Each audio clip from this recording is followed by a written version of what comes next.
Ooh.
Hello guys, good evening, thank you.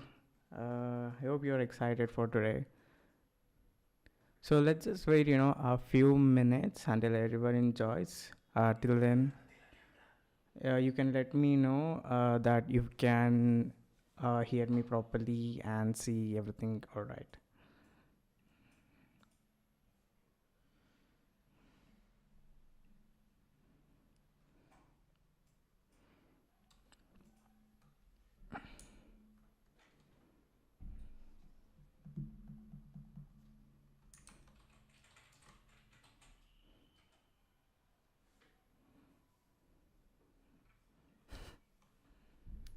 Hello, Pavel.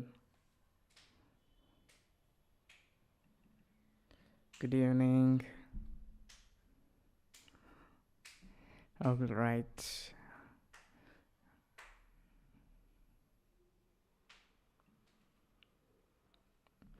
cool.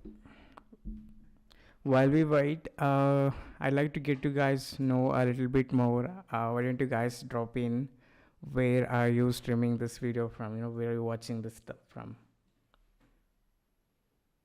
Like, which part of the country? If you're from India, you can just tell me that.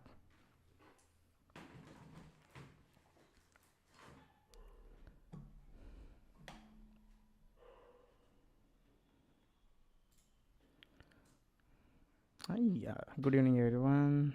Yes, thank you, Nandini.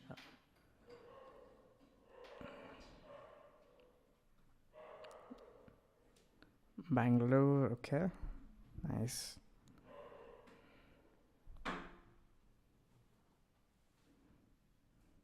So yeah, the session is going to be of the usual time, probably like some 50 minutes to 1 hour. Yeah. Okay, we have a couple of people from Bangalore. That's nice. We're from Bangalore as well. Uttar Pradesh, Bihar, Maharashtra. Nice. Hyderabad. Nice. It's a really good mix of people from different parts of the country. Cool. Hi, Avishkar. Kanyakumari. Nice. Tamil Nadu. Awesome.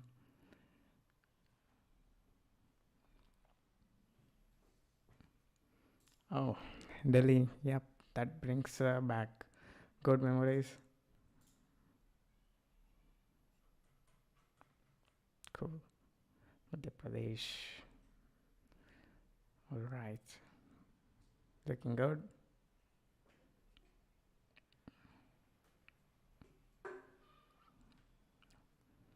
Okay, Kerala. We have Kerala. Oh, Zazinagar. Cool.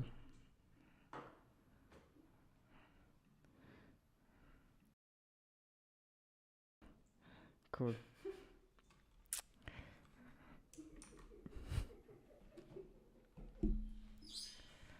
All right.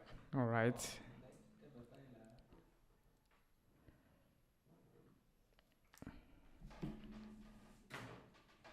So we have a good number of people so far. Let's just wait just a couple more minutes and we'll get right to it. Meanwhile, let me introduce myself. Right, if you've been into our previous sessions or workshops, you probably know me. I'm Dave. I'm also a co-founder at Duolearn. I'm a full stack developer at a startup where I'm also a founding team member. I have worked with a handful of startups, most of the times building MVP of the products and stuff. Yeah, Pawan doesn't know JavaScript, so he has come here. Make good use of it, Pawan.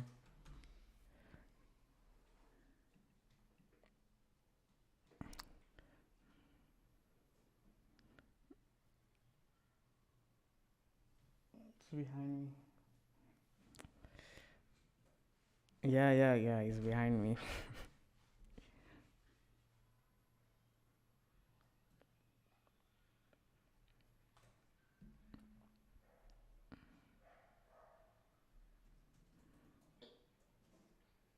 Okay, so I think we'll get started with that. I'm going to start now. Let me reduce this camera frame a little bit. It's occupying too much space.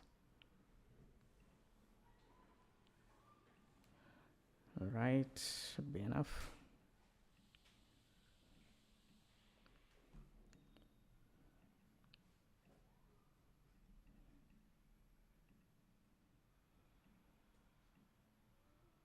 Okay, cool. All right, so we are here now. It's day 2 of building a developer portfolio. Welcome everyone.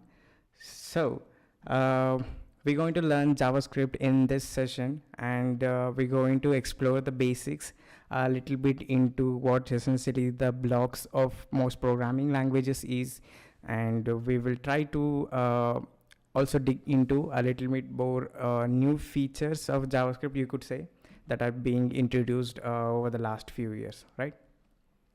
So there's a question here up to what we are going to teach JS. So in this session, we're going to learn essentially what's required to complete this, this little boot camp, where you'll learn enough JavaScript to understand React to ultimately build a developer portfolio. So that's the aim of this session, is going to teach you, get you started with the fundamentals of JavaScript so you can go on learning React in the upcoming session. Cool. So let's talk a little bit of history about JavaScript, right? So JavaScript came just to, because we needed a programming language inside a browser. So Brendan Eich came with a proposal of this language, and it is said that JavaScript was built and was shipped into the browsers like within 10 days. That's probably why it was initially gave a bad impression to most the developer community. Basically, even now, people have a bad notion. Some people have bad notion of JavaScript because they are still thinking that it is what it has used to be. But it has evolved a lot over the years, especially since the introduction of something called Node.js. So Node.js is essentially a C++ program that lets you run JavaScript anywhere, right? Basically anywhere. And once that came in, a lot of frameworks, a lot of things started to come out, which took JavaScript to a whole another level. People could now build applications complex, such as having the entire infrastructure within one programming language. That what Node.js allowed. Now that we have more than one runtimes for JavaScript, such as we got Deno.js a few months back that was publicly rolled out, and recently we had Bun. So things have been getting interesting in the JavaScript ecosystem, and it has been like so since 2010 and 8 sort of from time.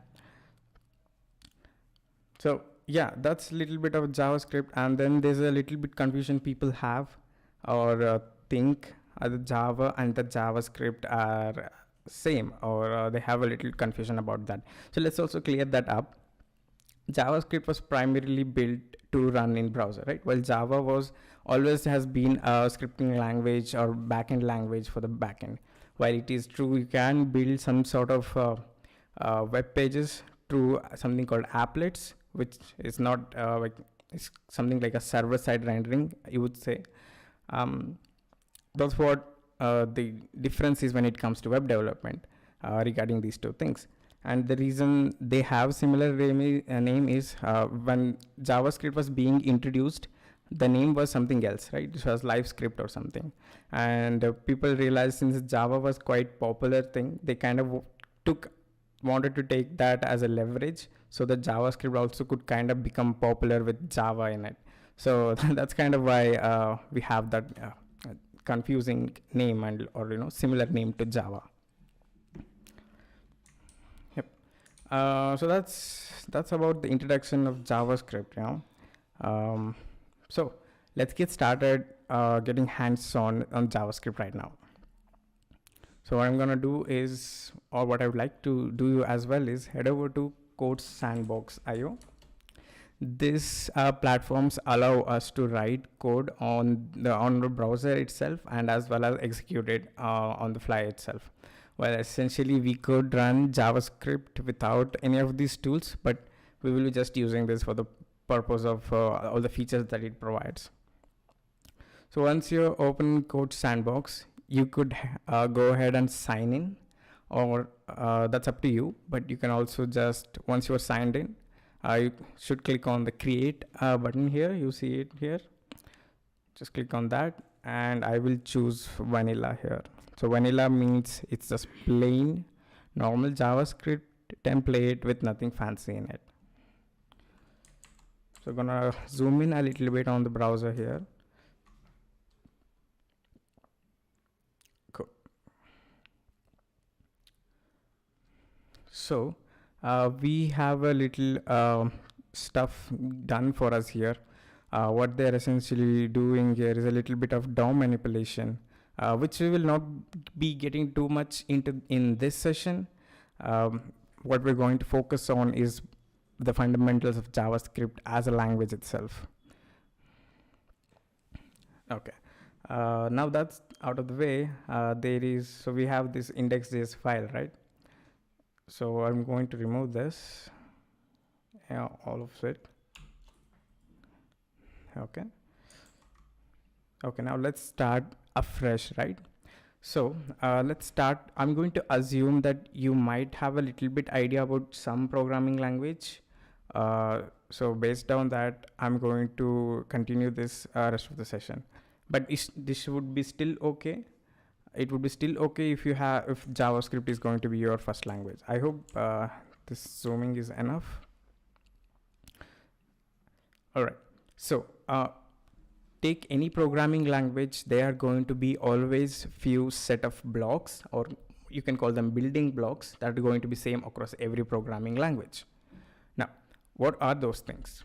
You could so the first thing that comes to my mind when we say building blocks of a programming language is variables. So take any problem you want to solve or anything you want to build, you kind of have to store some values or store some information, right?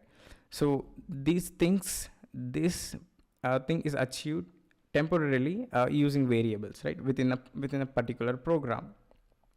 Like example, you want to calculate some sort of interest on a loan, right? You could store all this amount, interest, and period in variables and calculate it. So that's kind of how that's kind of the applications of these variables, right? And how do these variables work, right? So I'm going to give a really simple demonstration, illustration, right? How variables are kind of stored. You can assume, let's say we have a value of 500, right? And we want it to be stored in a particular place. So what we'll do is we'll package that up, that 500 value, and we will label this package or this container. I'm going to call this amount. So now what this means is we've created a variable called amount that has a value of 500. So whenever I say to the programming language or to the computer that I'm saying amount, it will know that I'm referring to the value 500.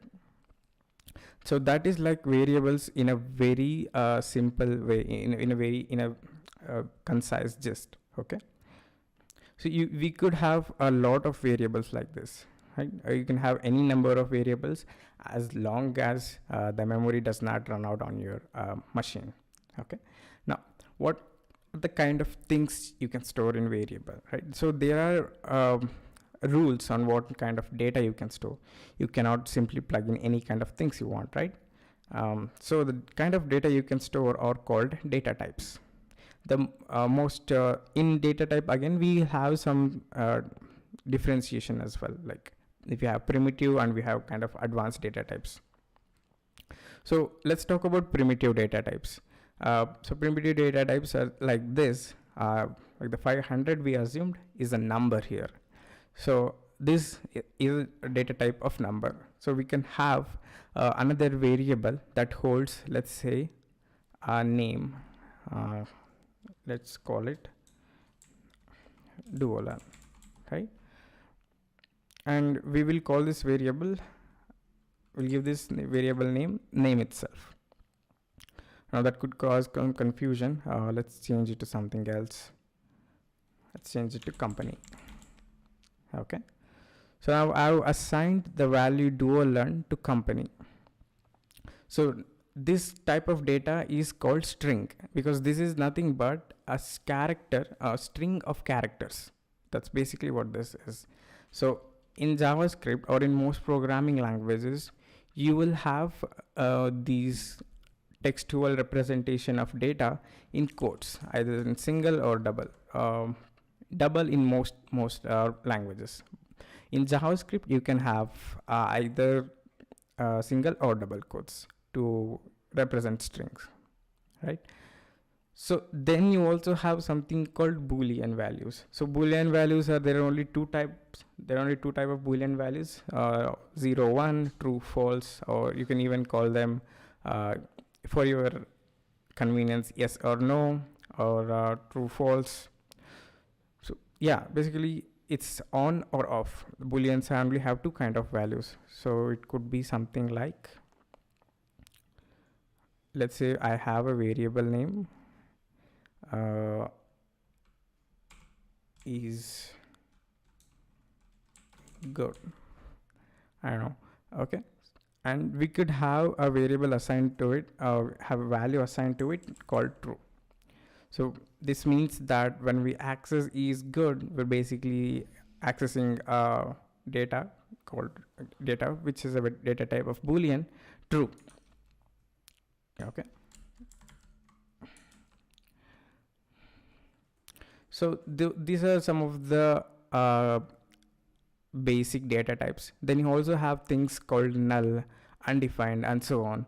So we will explore them as we go on in the series. But these three are the essential things we have to know right now. But just to give a little bit into them, I will tell that basically undefined is something you have not defined yet, right? You created a variable, but you have not assigned a value to it, right? That's when you get undefined. And you usually get null in similar cases as well, where the variable itself is not present or something. Okay. So okay, we are now understand how variables are represented, how they work. Now let's get on to actually doing this in the code. So what I'll do is, so there are three ways to declare or initiate variables in JavaScript, right? There are three ways. One is using, so you can do that using three different keywords. So they are var, let, and const. So these are the variables. These are the keywords that you can use to create variables, right? We will not be exploring var because it is not recommended to use, and we will be using let and const. So let's only consider these two keywords. Okay, let's see how we can create a variable with using the keyword let. So keywords are the things that are registered in a programming language that have special meaning in the language itself. So when you use these keywords, it's basically a starting point of instructions, right? If the language sees these keywords, it's going to start executing stuff or going to perform stuff. So those are called keywords. So I'll say let company equals to Duolearn.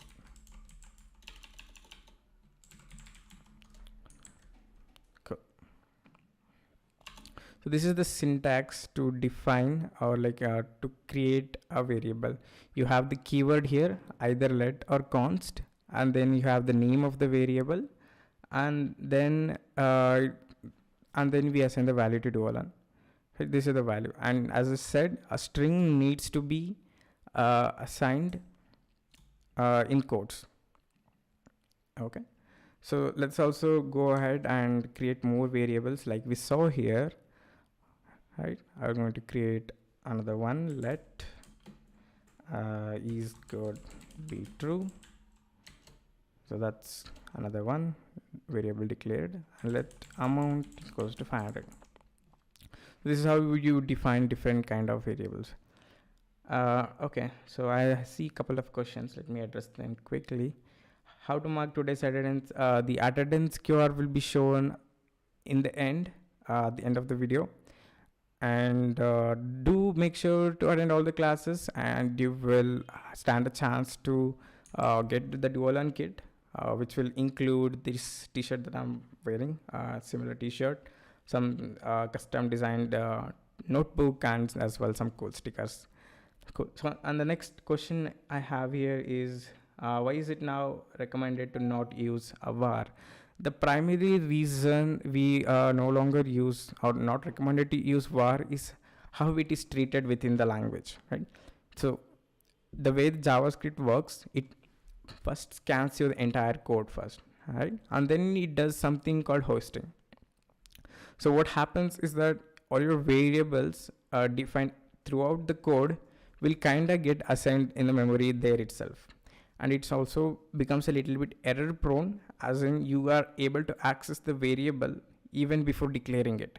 So this could lead to errors and stuff. So that's mostly why we do not use var much. And these things, right, let and const are something called block scoped. So just to put it simply right now, they will be used only when kind of required in a way. Okay, we will get into deeper in future videos, but for now I hope that explanation is satisfactory. Okay, so we just declared these variables, and now let's dig in to why we have again two ways of declaration and when to use which, right? So the major difference between these two is the variables you define with const cannot be redeclared or cannot be reassigned. So let's say instead of let, I use const here, and I try to say, hey, no, the amount is no longer 500. I'm gonna make it 1,000. So you see this red line we're seeing. So this means it's a error, right? So once you create a variable with const, which basically means a constant, it becomes read only, means you cannot reassign any other value to it. Okay, so but if it was let, you can do that, right? And in general practice, you do not reassign variables a lot, so it is recommended to use const most of the time, just to prevent that, you know, unforeseen reassigning to variables, right? So unexpected reassignment on stuff. All right. So now there is a particular statement we can write that will print some stuff, right? In every language you have this thing, right, to print stuff, which basically means it will print any text or any number, any information into a terminal or something. We can do the similar thing. So we have something called console here. So console is where your code output or any errors or warnings will all show up here. So we can, there are methods, there are things we can use to print values in this console, right? So I'll show you how to do that. So you say console.log and you open up two parentheses, and inside the parentheses I'm going to give a string. I'll say hello world. I'll say hello doers. Hello world is quite old. You can see now that in the console the hello doers is logged now. So this is how we can, you know, see the values or see if the program is running and do bunch of stuff with console logs. So let's go back to the values we had, and let me see. I'll show you that we can also print these variables in console as well, like so. Company, and you can see company as Duolearn, which is a string assigned to company, is being logged in here from line number 9 here. So we use console log to kind of, you know, print values, or in simple programs to show any computed results or something. Const, okay, we have another question. Const is like tuple in Python. I think it's called tuple. I'm not sure. I don't think const is a tuple in Python. As far as I remember, a tuple is something with the key pair value, if I'm right. So in that sense, no, it is not a tuple. Okay, cool. Yeah, I could be wrong about that. Let me know. Okay, and yeah.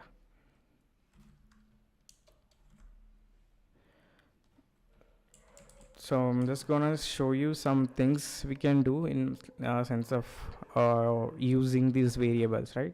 Let's say we wanted to calculate some sort of really basic math.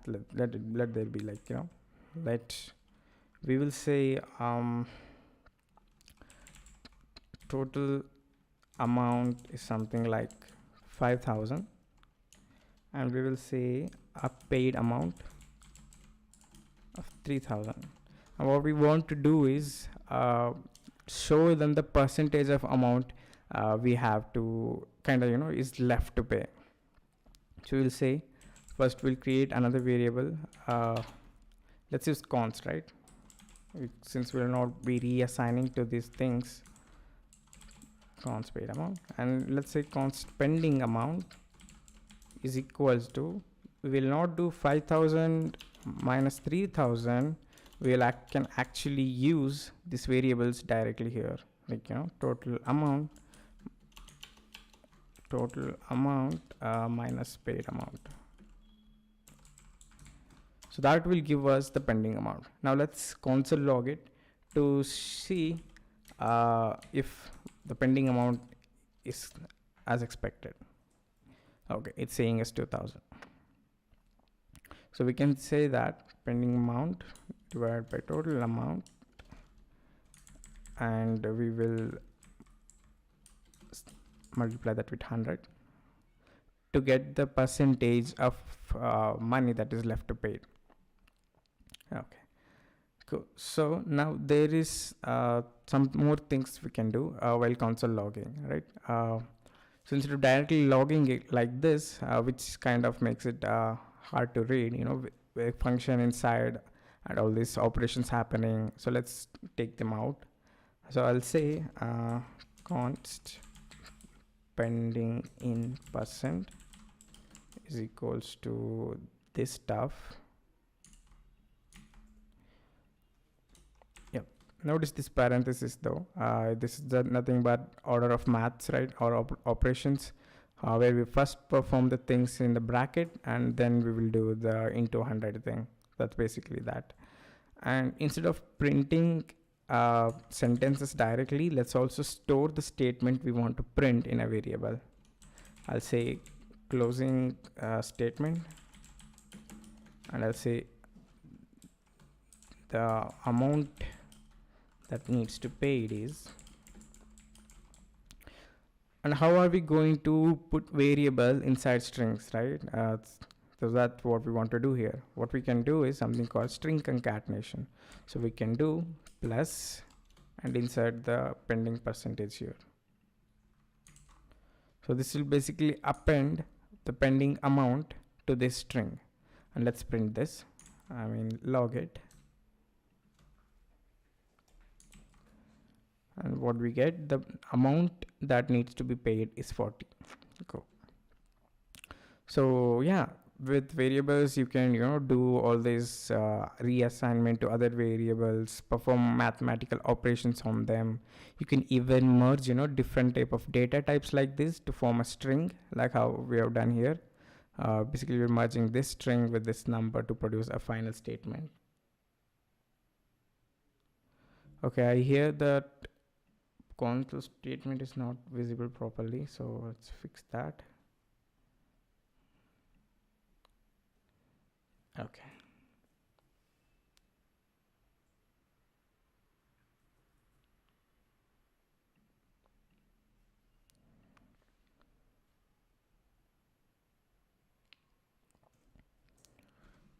Okay, someone says it might not be important to put parentheses.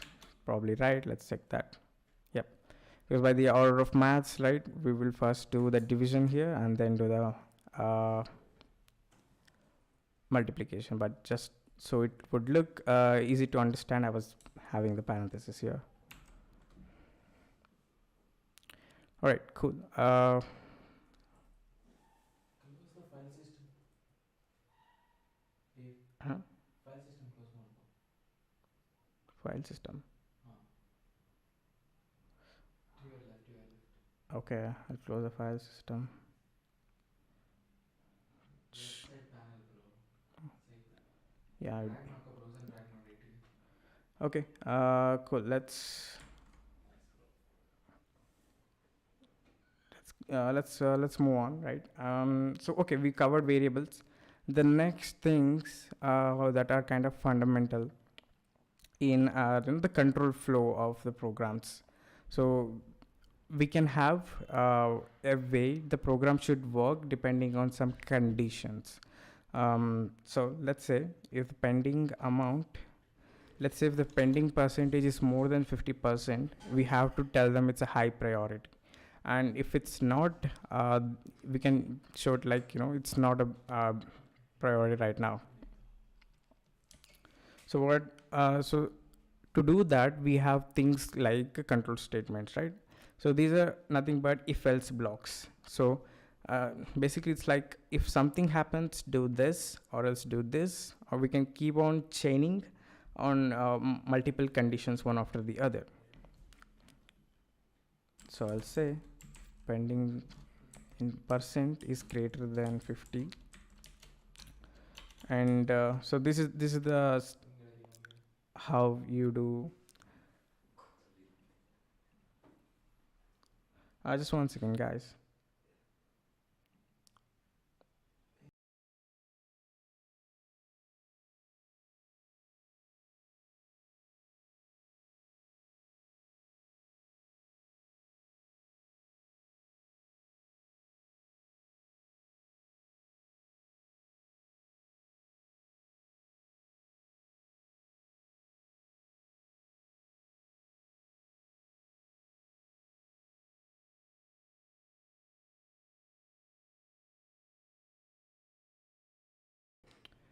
Cool. I just removed the video device output, so in order for the console to be visible properly. So cool. How do we do this control flow thing, right? So you start the control flow with the if keyword, which tells the program that we're about to give a condition on which the next set of instructions or things should happen. So then you create you open a parenthesis and you give a condition inside of it. This condition should evaluate to either true or false. You can see that if pending percent is greater than 50, this will be evaluated to true. And when that is true, what will happen is whatever there in these braces, those things will those statements will get executed. And then we have else. So now if this becomes false, which means the pending in percent is less than is not greater than 50, then whatever is in else will get executed. So let's put this to test. I'm going to write console. I'm just going to log different statements in both of these to see which one gets logged.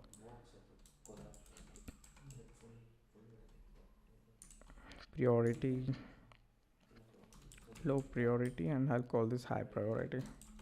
And we can see that low priority being logged, because if you remember the pending percentage that was print is 40, so it's not greater than 50, and therefore the control flow is going inside the else block.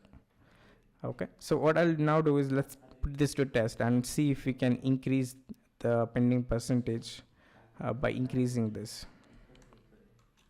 I have to decrease this, right? Okay, now we can see that the priority is high. Let me also print the pending percentage so that we get we understand what's the value of it actually is. So you can also log multiple things in console by having a comma like this.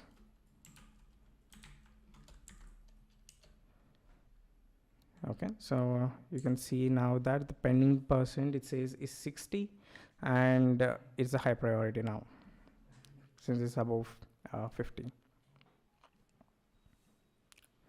So that's if else, and you can go ahead and create multiple branches of this.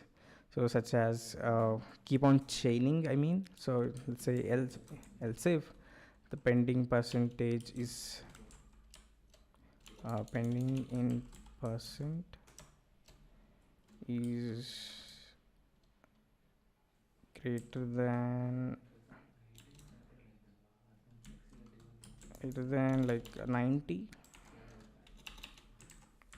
we'll say similar message, but we'll say it's a very high priority. Okay, then we also have to finish it up with an else, and we'll say no priority. And if you think about this, we kind of have to check. Let's check with multiple amounts and see what we get. So right now we're getting high priority because it is above 50. Now let's decrease paid amount a little more. Let's say 50. 400. Okay, we are now getting it as high priority. Pending percentage is 92. Notice we're not getting a very high priority, but just high priority, because that's how this is working, right? Once it got to 50, it didn't go and check further, right? Because that's how else if work. Else if is only come here or check this condition if this fails, right? So in order for this to properly work, we can do something like this. We can put all the higher amounts at the top and in a decreasing order.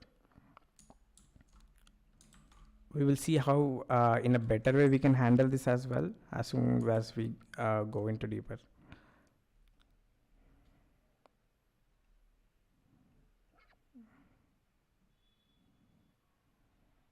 Okay, and let's switch these console statements.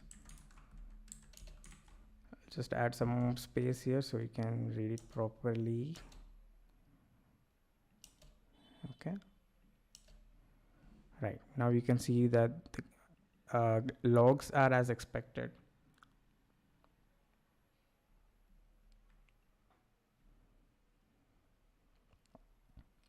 Okay. Now that's about the control flows we need to know for now. So let's go on to learning something called functions, right?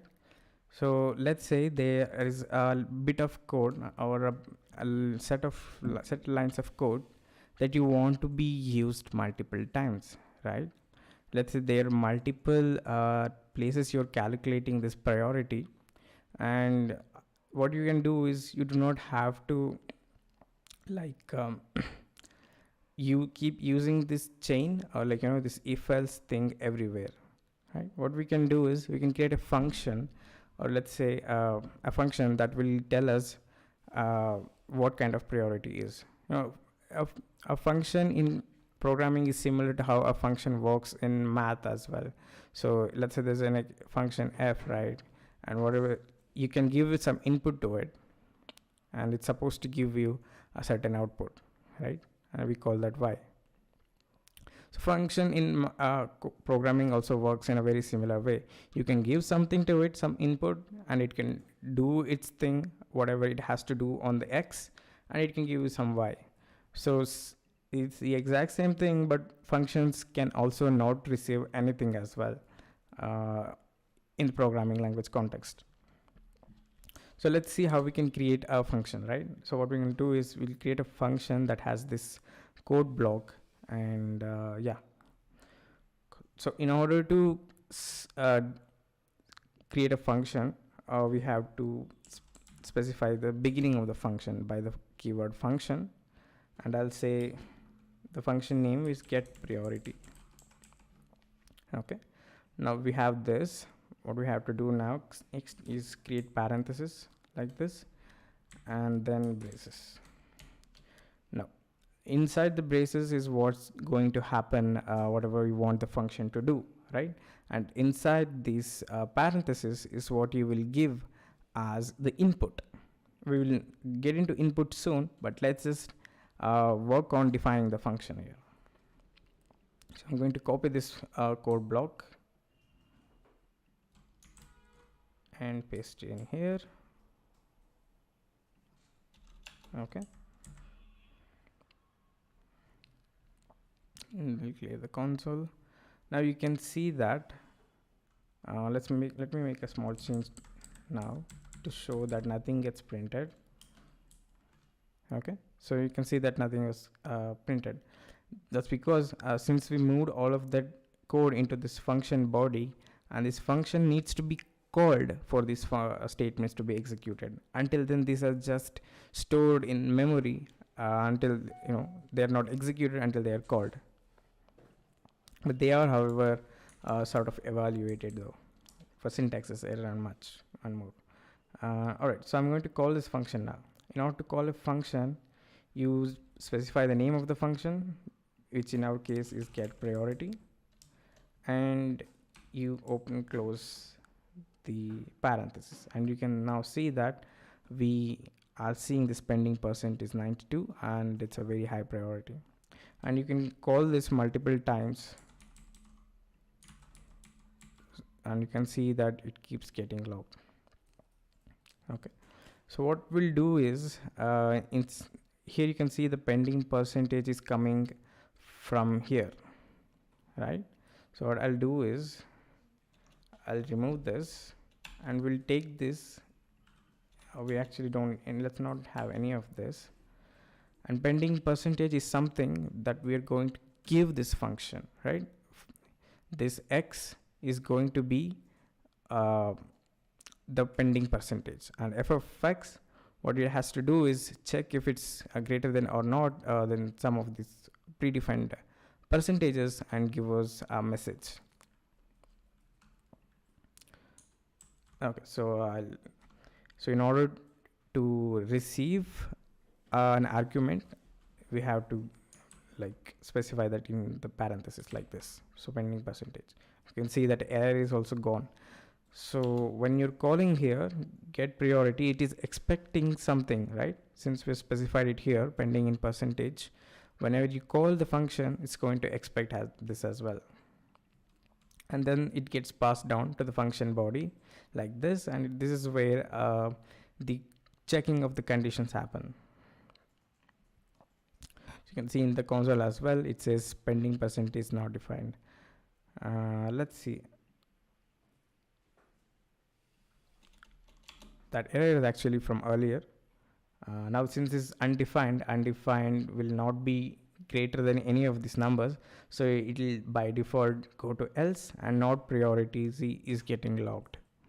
Okay, I'll clear this and I'll call get priority with a number. I'm gonna say it's 99. Let's see what we get. Very high priority. Correct.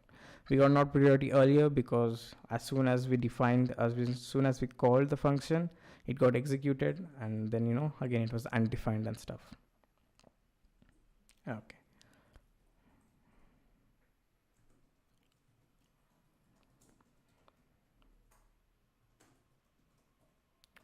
So that's how you declare a function. You can also receive multiple arguments or multiple inputs to a function. So you can specify another parameter, let's say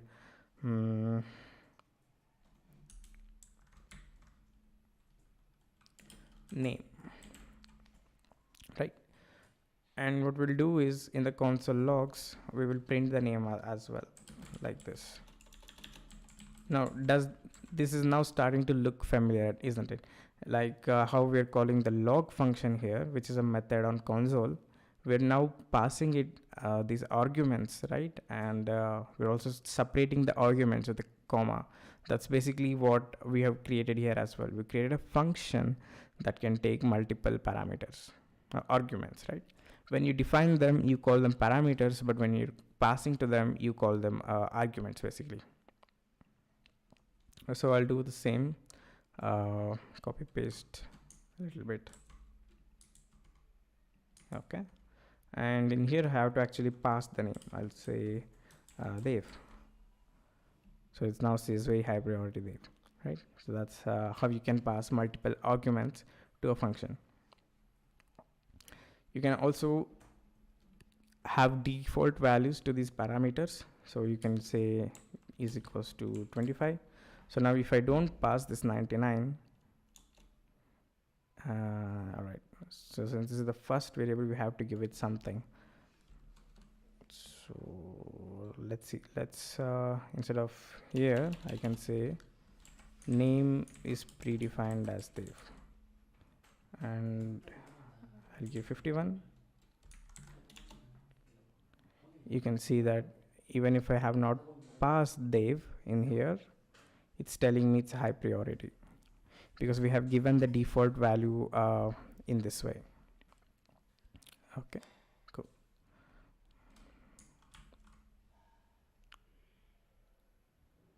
Okay, I missed a question here. Is it important to write curly braces in if-else statement? It is not if the statement is going to be only one line, but if you're going to have multiple lines of statements, you will actually need it. So in our case, it's not necessarily needed, but for the purpose of differentiation and easy readability, I've kind of added it here. To be honest, I don't find it much more readable than this. So it's like, this is also cool. You can write this. Okay. Now our function isn't actually returning anything, right? As I said here, it returns a y. But right now what's happening here is it's not actually returning anything, but it's just executing statements. Okay, so instead of console logging these statements, we will just return them. Okay, I'll say return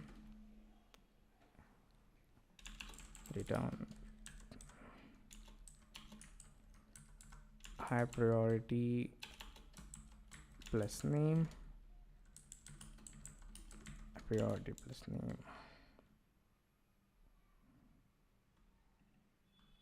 and here as well.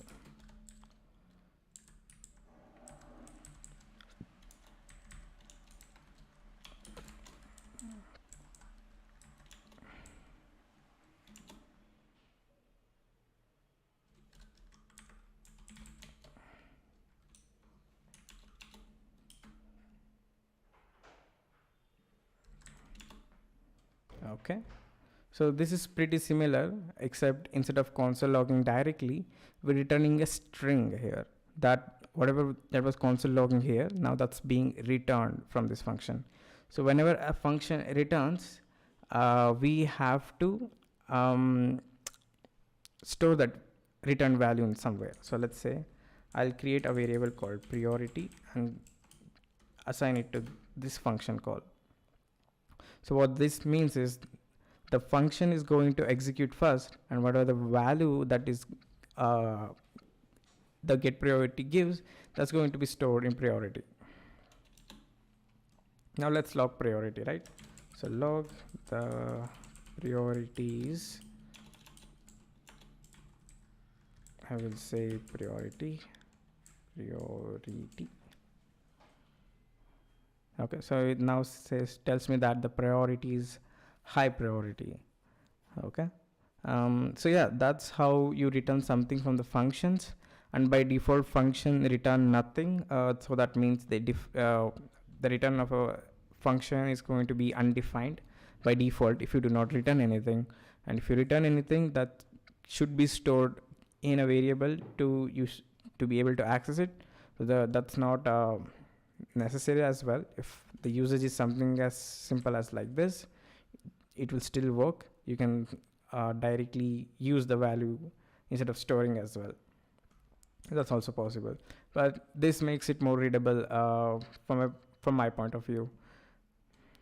All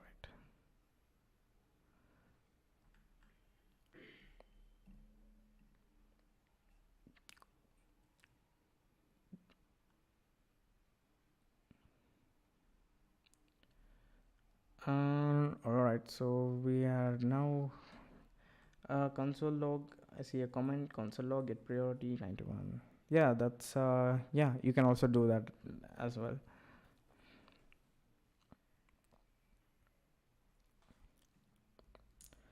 Okay, so that's about how you can declare function. Now I want to show another way of declaring function. So let's see. So you can define function like this as well. I'll call this get priority v2. So you can define a function with the const keyword like this, and let's say you have to continue with the equal sign, parentheses, equals, arrow bracket, and braces. And inside the parentheses, you can take these you can define these parameters. And just for the sake of demonstration, I'll just log both of the arguments that are passed. Okay, now this is another way to declare a function, and this way of declaring a function, or this function, is called an arrow function, basically, because this is kind of looks like an arrow, and it's a function that's assigned to a const variable or a constant. And calling it is also similar to how you call any other function. So it's like v2 make if, right, and you get this 22 with if.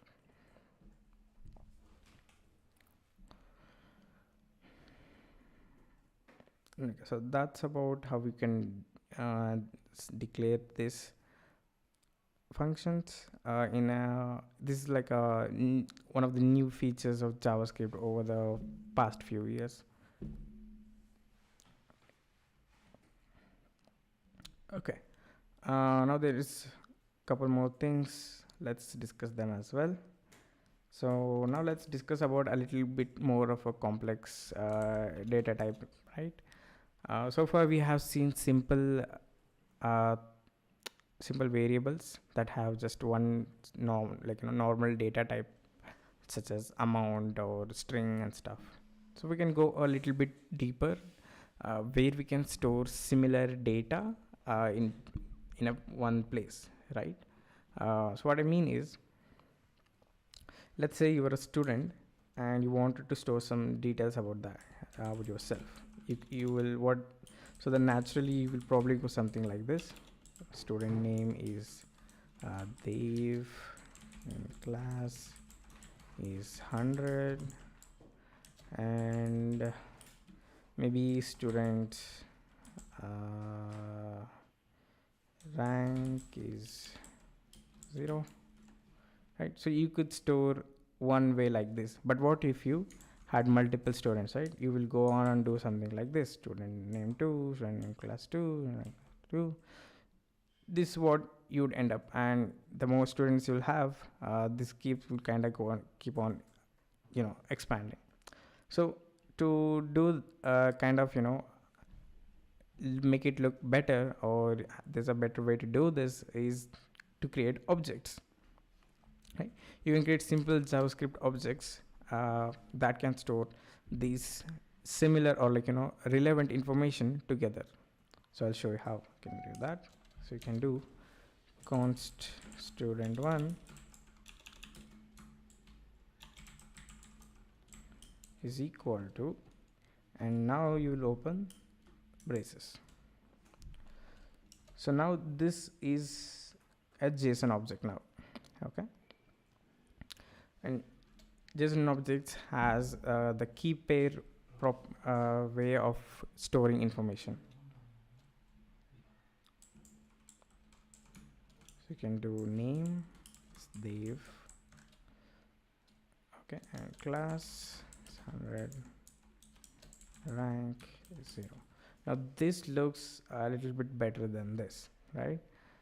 So this is how you declare the properties of this object.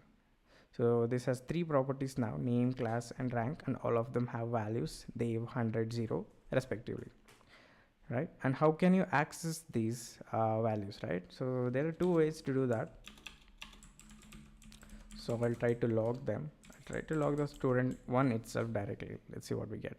So you see we get the object logged directly as it is, right? And in order to access a particular property, you can do student dot name, and you will see they logged. You can do class, that also get logged. So what we can do is, the another way to do this is, you can do something called bracket notation. So we'll do this, and then you select, or you give the name of the property like this. And this is especially useful when you want to access it dynamically, right? So instead of, this is a string, right? You can pass in a variable here that will then access it, the object. So let do quick example is, let ACC equals to name, right? And if I pass in the ACC in here, I should still wait, this should be a string, my bad. Yeah, so you can see that it gets logged in. Now this comes handy when you have when the accessing thing has to be done from the user end. So if they want name, if they want class, you can take this as a user input and then pass it down to the URL record, and you'll get the required record, right? So that's the idea of objects. So it can store these data types. It can store any data type that is supported by JavaScript. Yep. So there's a little bit naming convention you have to follow in here is, you cannot do hyphen directly like this. If you want to use hyphen in your keys, you have to wrap it around string and then give a value to it. Now that will work. And while accessing keys that have a hyphen in them, you can only do that with the bracket notation, because strings or variables in JavaScript cannot have hyphen in them, but JavaScript object keys can. So in order to access them, the only way is to use the bracket notation like this. Yeah, so you can also create another student like this. And 2. Right, and you can have the same name if you wants to. Yeah, so that's one way you can create these objects, right? All right. Now we have these 2 students. What if you wanted to group them again, right? Let's say in a series of accessing ways we want to store them. At that time, we can use something called arrays. Arrays is way to define to store values in a serial manner, right? So let's create a simple array. Let's call it students. It's going to be an empty array like this. So yeah, let's log this students array. See an empty array being printed. So let's just add some dummy values. Okay, that's getting printed. So this is how basically you give the values inside the array, and each element in the array can be of any data type. And you are not restricted by the data type you want to store. This can be uh, like primitive data types like this, or you can store objects, student1, student2, right? And if the user comes with another student to enter, you can do perform some operation on students, right? It will be like students dot push. You can push another student object to this array. So push, what we'll do is add another element that you give to this array. Now this is a method that is available in language itself that will add object or any element to our students array. So I'll just add another one like name, Shritan, class 0, rank -100, and let's log the students array now. See what we get. Okay, we can see now in the console we have an array being printed out here, and we have 3 objects in it, just as we have defined over here. Okay, we have them logged in here.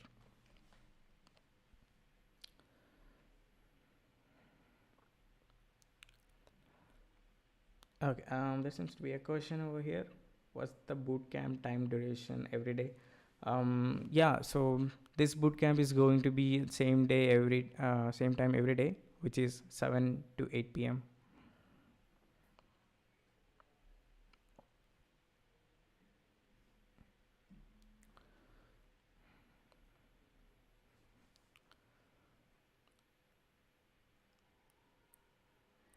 Okay, guys, so let's summarize what we have learned so far. So we have learned a little bit about JavaScript. It's a little bit about the history and how to create variables, assign values, functions, and objects and arrays as well. So I'm going to share the attendance link now.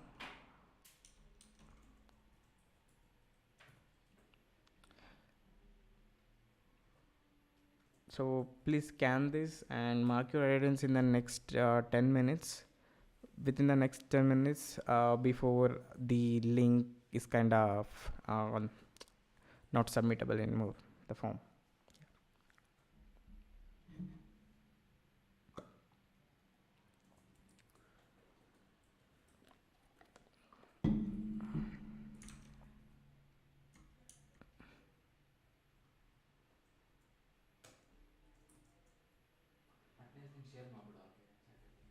Okay.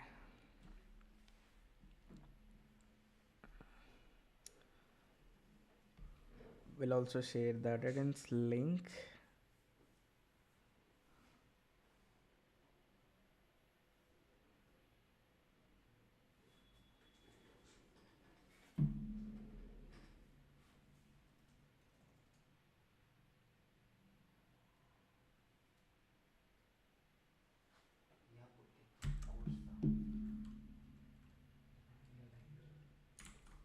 Okay, seems like there's a permission issue. Let me quickly fix that.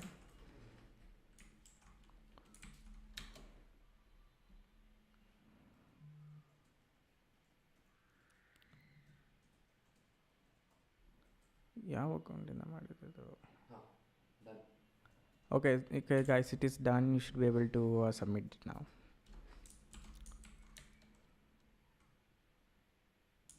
Yep. Let me open it again. Yeah.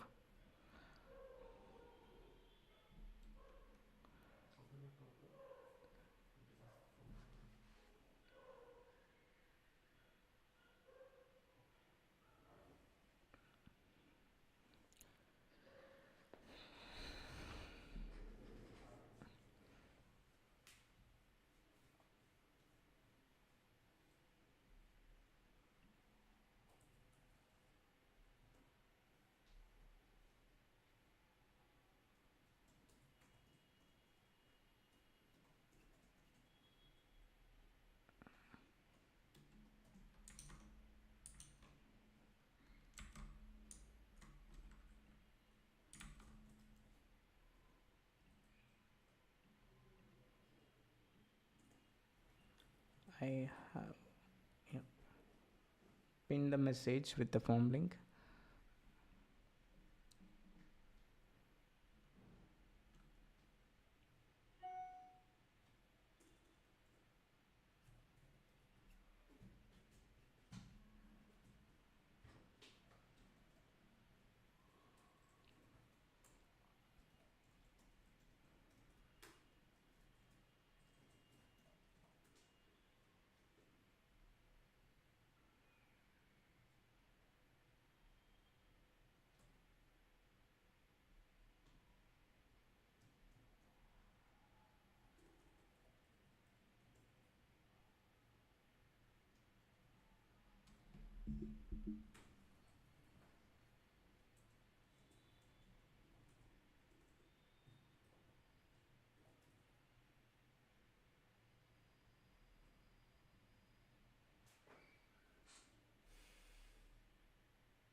So there is a question here asking what basically what we're going to do tomorrow is get into React. We'll explore the basics of React, how to build components, props, and stuff. So you can use that to build the portfolio.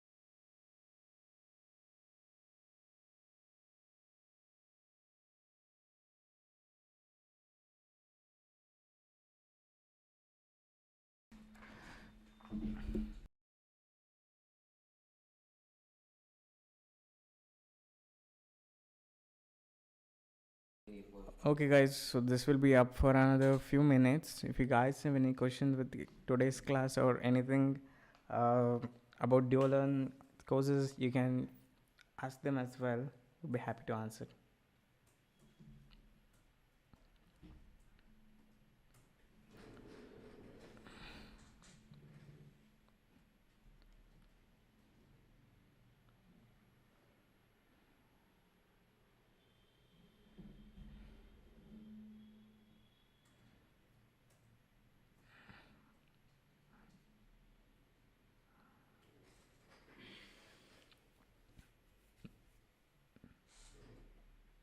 Thank you.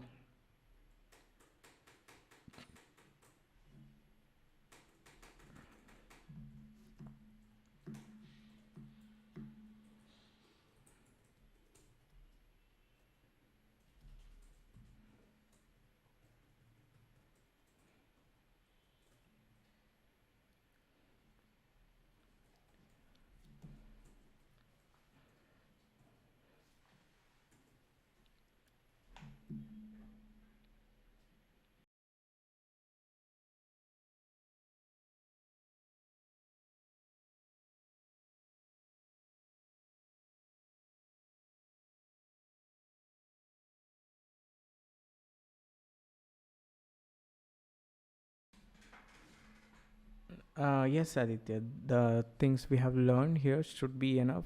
We'll also learn some stuff while doing learning React tomorrow as well.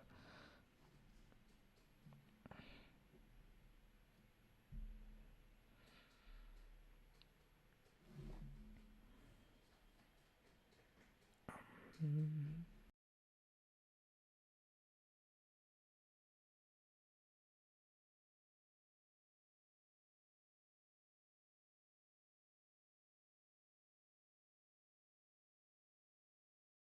Okay, guys, thank you for coming in today. And we'll be ending the stream soon. See you guys tomorrow. Bye, guys. Take care.